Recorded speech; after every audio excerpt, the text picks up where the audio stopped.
Hay algo que casi nadie te dice sobre la ansiedad. No es un defecto de tu personalidad y tampoco es un error o un problema si sabes reconocer qué tiene para mostrarte sobre tu manera de pensar y de vivir en lugar de silenciarla. Préstame unos minutos de atención porque la información que te voy a dar está buenísima. En este video vamos a ver qué es realmente la ansiedad, qué dicen la neurociencia y la psicología moderna sobre sus soluciones más efectivas y te voy a explicar 5 estrategias comprobadas para que aprendas a calmar tu ansiedad a partir de hoy. Si no me conoces, mi nombre es Maxi. Te doy la bienvenida a este canal de desarrollo personal y autoconocimiento. Para empezar, ¿qué es la ansiedad y qué no es? En su forma más básica, la ansiedad es una respuesta del sistema nervioso ante la incertidumbre, no ante el peligro real. Para eso está el miedo. La ansiedad aparece ante lo que no entendemos, ante lo que no controlamos, ante lo que evitamos mirar de frente. Por supuesto, acá hablamos sobre la ansiedad como emoción natural del espectro humano, no como patología. El psicólogo Jordan Peterson, en su obra Mapas de Significado, describe un mecanismo fascinante. El cuerpo calcula tu estrés en función de la proporción de cosas que no resolviste o integraste con relación a las que sí asimilaste y entendés. Cuanto más alta es la proporción de incertidumbre, más alto el nivel de ansiedad frecuente. Dicho de otro modo, cada problema que evadís, cada conversación que postergás, cada decisión que no tomás, cada situación del pasado que no procesaste, todo eso se acumula como carga de incertidumbre y tiene un costo físico y emocional concreto. Esto no es una metáfora. Estudios sobre regulación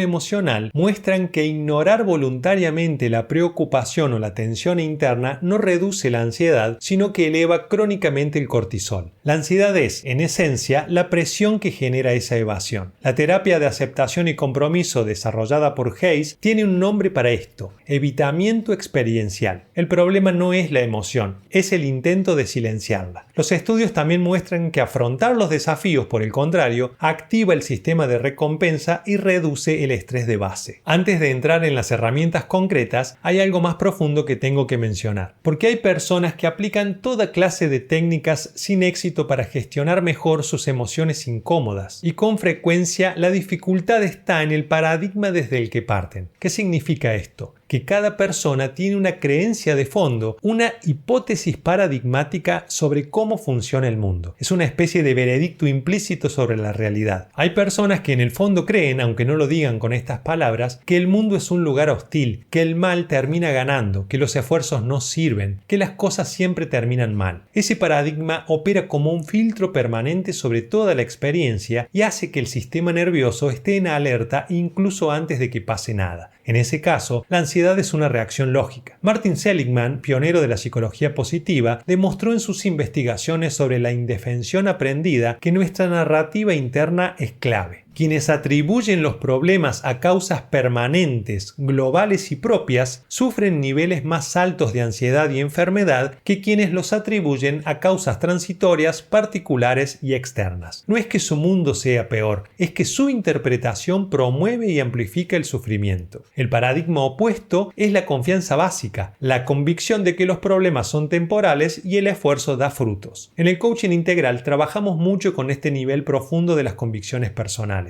Antes de cambiar de conductas o creencias superficiales, muchas veces hay que revisar el paradigma a partir del cual una persona está operando y percibiendo su realidad. Porque si en el fondo crees que nada va a cambiar, que no vale la pena, entonces ninguna herramienta va a funcionar realmente. Sería como tratar de sanar un árbol enfermo desde la raíz simplemente podando las ramas. Entonces, la pregunta honesta es: ¿desde qué veredicto sobre la realidad estás viviendo tu vida? ¿Crees que las cosas pueden mejorar en vos, en tu entorno, en tu vida, si haces lo que corresponde hacer? Si la respuesta es no, ese es el primer trabajo que toca. Ahora sí, veamos 5 herramientas comprobadas para gestionar mejor tus emociones difíciles y reducir las causas de tu ansiedad. La primera es disminuir la incertidumbre, ordenar el pasado y clarificar el futuro. Si la ansiedad nace de la incertidumbre, la solución es reducirla sistemáticamente. Hay 2 áreas donde esto es más urgente. La primera es el pasado, las situaciones sin resolver, las historias que no terminaste de entender, los episodios que todavía te generan confusión o dolor, contribuyen a ese nivel básico de estrés del que hablamos antes. La evidencia del psicólogo James Pennebaker sobre la escritura expresiva es robusta. Escribir sobre experiencias difíciles durante 15 a 20 minutos por día durante 4 4 días consecutivos reduce el estrés y disminuye los síntomas de ansiedad. El mecanismo es claro. Cuando pones en palabras lo que viviste, tu cerebro deja de mantener abierto ese archivo, lo procesa, lo cierra y libera recursos. La segunda dimensión donde es más urgente reducir la incertidumbre acumulada es el futuro. La incertidumbre sobre hacia dónde vas, no tener en claro tus objetivos, tus valores, tu propósito, genera un estrés constante de fondo que muchas personas ni siquiera identifican como tal. Simplemente se sienten mal sin saber por qué. Clarificar tu dirección, no en términos de certezas absolutas, sino de orientación general, tiene un efecto estabilizador enorme sobre el sistema nervioso. En la práctica, dedica tiempo a escribir sobre quién sos, qué querés, hacia dónde vas. No como ejercicio filosófico, sino como trabajo concreto de reducción de la incertidumbre. La segunda herramienta es hacer una lista de lo que estás evitando. Escribí todo lo que sabes que tenés que resolver y estás postergando, desde deudas hasta una pila de papeles. Tu sistema nervioso lo tiene anotado aunque vos no lo mires. Ponerlo en papel reduce la carga cognitiva. La tercera herramienta es la exposición gradual, enfrentar al dragón poco a poco. La ciencia de la conducta tiene un hallazgo robusto. La evitación amplifica el miedo. La exposición lo reduce. Esta técnica, perfeccionada por Joseph Wolf como desensibilización sistemática, se basa en la habituación, enfrentar el estímulo de forma progresiva para que el cuerpo deje de reaccionar con alarma. Si algo te abruma, da el paso más pequeño posible. Al enfrentar lo que temías, el problema se achica y, según la teoría de la autoeficacia de Albert Bandura, tu autopercepción cambia. Te empezás a ver como alguien capaz de avanzar a pesar del miedo. La cuarta herramienta es el orden y la disciplina. El orden reduce las fuentes de incertidumbre. Cumplir tus pequeños compromisos y ordenar tu espacio no es una virtud moral, es una estrategia biológica para calmar el sistema nervioso. Y por último, la quinta herramienta es cuidar el eje intestino-cerebro. La ansiedad no siempre se produce en la mente, a veces tiene causas fisiológicas. En estos casos, la inflamación crónica y los problemas intestinales son indicadores clave. Investigadores como Michael Gershon y John Cryan han demostrado que el 90% de la serotonina se produce en el intestino. Si tu microbiota está alterada por mala dieta o sedentarismo, tu estado de ánimo también lo estará. En conclusión, la ansiedad no es tu enemiga. Tampoco es un capricho, un defecto o un error. Es información y es mejor que aproveches lo que tiene para enseñarte sobre tu manera de pensar y de vivir. Te señala lo que necesita atención. Así, cuando aprendes a escucharla, deja de ser una carga y se convierte en una brújula. Te propongo un ejercicio para las próximas 48 horas. Hacé la lista de lo que evitas y definí 3 pasos pequeños para esta semana. Pero antes, revisa tu paradigma de fondo. ¿Crees que las cosas pueden mejorar? Contame abajo. Si querés profundizar en estas herramientas con un marco más completo, en la descripción encontrás información sobre nuestra formación y nuestros libros. Te deseo bendiciones y éxitos. Por último, si lo que hablamos te resonó, hay un video que complementa muy bien este tema. Ahí explico las 4 posturas psicológicas que te gobiernan en secreto, porque muchas veces las emociones negativas no son el resultado inevitable de lo que te pasa, sino del filtro particular de tu personalidad. Ese filtro tiene nombre y cuando lo reconoces, podés recuperar tu autonomía y vivir de manera más consciente. Entrá para conocerte mejor. Nos vemos ahí.